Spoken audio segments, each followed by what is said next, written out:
ఎవరో ఒకళ్ళ దగ్గరికి అమ్మ మాకు చాలా కష్టం వచ్చింది, మా పరిస్థితి బాగాలేదు, మాకు ఒక 20,000 కావాలి ఇవ్వమ్మా అని చెప్పి ఎవరో అడిగితే వాళ్ళు మా దగ్గర లేవు అని చెప్పానన్న.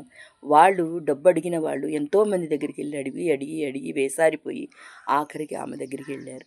ఆమె దగ్గర డబ్బు ఉన్నా కూడా లేదు అని చెప్పింది. ఆ టైంలో వాళ్ళు, లేదమ్మా నీకు 5 రూపాయలు కావాలన్నా 10 రూపాయలు కావాలన్నా ఇస్తామమ్మా, ఈ ఒక్క హెల్ప్ చెయ్యమ్మా, నువ్వు ఇప్పుడు మా దృష్టిలో దేవతతో సమానమమ్మా, అదమ్మా ఇదమ్మా అని బ్రతిమలాడితే ఆమె మనసు కరిగి ఆమె ఏమనుకుందంటే, బీరువాలో డబ్బు ఉంటే ఏమవుతుందిలే, వాళ్ళకి ఇస్తే నాకు కూడా 10 రూపాయలు వస్తాయి కదా అని ఆశపడి వాళ్ళకి డబ్బు ఇచ్చింది. తీసుకున్న తర్వాత వాళ్ళు 1 నెల కట్టారు, 2 నెలలు కట్టారు, 3 నెలలు కట్టారు. తర్వాత కానించి డబ్బు అడిగితే, ఏం డబ్బు, మేము వడ్డీ ఇచ్చాం కదా, అసలు డబ్బు ఆ వడ్డీలోనే పోయింది, ఏం చేసుకుంటావో చేసుకోపో అని అంటున్నారు. మనం బ్రతుకుతున్నది సమాజంలో, అడవిలో కాదు. ఇప్పుడు వచ్చిన కష్టమే, ఇప్పుడు తీసుకున్న అదే డబ్బు మళ్ళీ దీనికన్నా దారుణమైన పరిస్థితి నీకు వస్తుంది. అప్పుడు కనీసం నీకు 5 రూపాయలు కూడా ఎవరు ఇచ్చేవాళ్ళు ఉండరు. అది గుర్తుపెట్టుకో. మనం సమాజంలో బ్రతుకుతున్నాం, అడవిలో బ్రతకడం లేదు. మనం డబ్బు తీసుకున్నామంటే నీతి నిజాయితీగా ధర్మంగా మంచిగా తీసుకెళ్ళి వాళ్ళ డబ్బు వాళ్ళకి అప్పచెపితే, అదే కష్టంలో నువ్వు మళ్ళీ ఉంటే, అరే వాళ్ళు మనకు డబ్బు మనకు ఇచ్చేశారు కదా, పాపం వాళ్ళు కష్టంలో ఉన్నారు కదా అని వాళ్ళు పరిగెత్తుకొచ్చి మీకు సహాయం చేయాలి. అది సంపాదించుకోవాలి. తల్లి తండ్రి చనిపోయినా బ్రతకొచ్చు, కానీ పరపతి పోతే బ్రతకడం చాలా కష్టమవుతుంది. అది మీకు తెలియడం లేదు. గుర్తుపెట్టుకోండి, ఎవరు ఇలాంటి తప్పులు చేయకండి. ఒకళ్ళ దగ్గర 10 రూపాయలు తెచ్చామంటే తిరిగి వాళ్ళకి ఇవ్వండి. అదే 20,000 మీ కష్టార్జితమయ్యి అదే అమ్మాయికి మీరు ఇచ్చి ఉంటే, ఆ అమ్మాయే మిమ్మల్ని అలాగంటే మీరు ఎలా ఫీల్ అవుతారు, ఎంత బాధపడతారు చెప్పండి. అది తప్పు.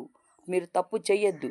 చిన్నలైనా పెద్దలైనా వృద్ధులైనా ఎవరైనా సరే, తెచ్చుకున్నాము అంటే ఏం చెప్పి తెచ్చుకున్నామో అదే పరిస్థితిలో తీసుకెళ్ళి వాళ్ళకి అప్పచెప్పండి. మళ్ళీ ఒక పేద కుటుంబం ఉంది. వాళ్ళ పాపకి హెల్త్ బాగాలేదు. 2,50,000 అవుతాయని చెప్పారు. వాళ్ళకి 10,000 కూడా దొరకవు. అయినా సరే ఆ తల్లి తండ్రి నడుం కట్టుకొని తిరిగిన ఇల్లే కానీ అడిగిన వాళ్ళనే కానీ అంతమందిని అడిగారు. అప్పుడు అందరు హృదయం కరిగి, అరే పాపం పాప కదా హాస్పిటల్లో ఉంది కదా అని 2,50,000 రూపాయలు వాళ్ళకి ఇచ్చారు. ఊరికినే ఏమి ఇవ్వలేదు, వడ్డీకే ఇచ్చారు. అదే 10 రూపాయల వడ్డీకే ఇచ్చారు. అయినా సరే వాళ్ళు తిన్నారో తినలేదో, 3 పూట్ల తినేవాళ్ళు ఒక్క పూట తిని రూపాయి పోగేసి తీసుకెళ్ళి వాళ్ళు ఏ డబ్బైతే వడ్డీ ఇస్తారన్నారో అదే వడ్డీతో 2,50,000 తీసుకెళ్ళి వాళ్ళకి అప్పచెప్పారు.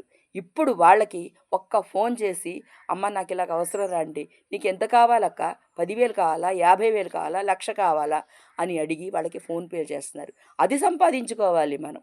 మనం ఆస్తులున్నాయా, అంతస్తులున్నాయా, ఇళ్ళున్నాయా, వాకిళ్ళున్నాయా, వెనకెవరున్నారు, ముందెవరున్నారు, ఇవన్నీ ఆలోచించొద్దు. మన నోటి మాట, ఆ మాటకి కట్టుబడి ప్రపంచం నడుస్తుంది. నిజాయితీగా ఉండండి, నీతిగా ఉండండి, ధర్మంగా ఉండండి. అంతే తప్ప పరాయి సొమ్ము పాము లాంటిది, ఎప్పటికైనా కాటేస్తుంది. గుర్తుపెట్టుకోండి. ఒకళ్ళకి మనం చెప్పాము అనంటే ఆ మాట ప్రకారంగా నువ్వేమైనా అయిపో.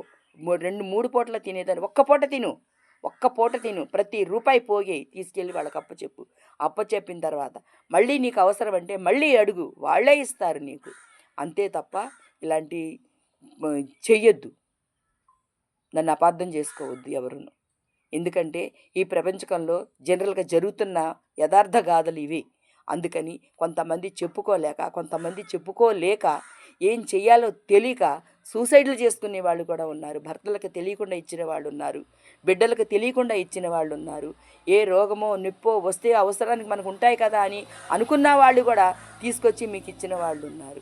వాళ్ళ పరిస్థితి ఏంటి? డబ్బు ఉంది కదా అని ఆ ముసలాళ్ళని చూసేవాళ్ళు కూడా ఉన్నారు. అదే డబ్బు పోయింది అని అనుకున్నప్పుడు ఆమెను చూసేవాళ్ళు ఎవరుంటారు?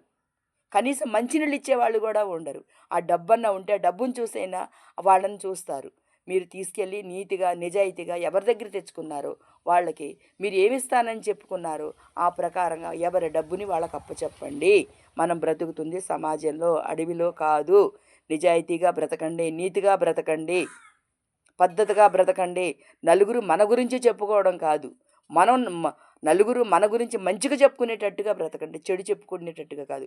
మంచి సంపాదించాలంటే సంవత్సరాలు పడుతుంది, చెడు సంపాదించాలంటే సెకండ్వే పడ్డద్ది.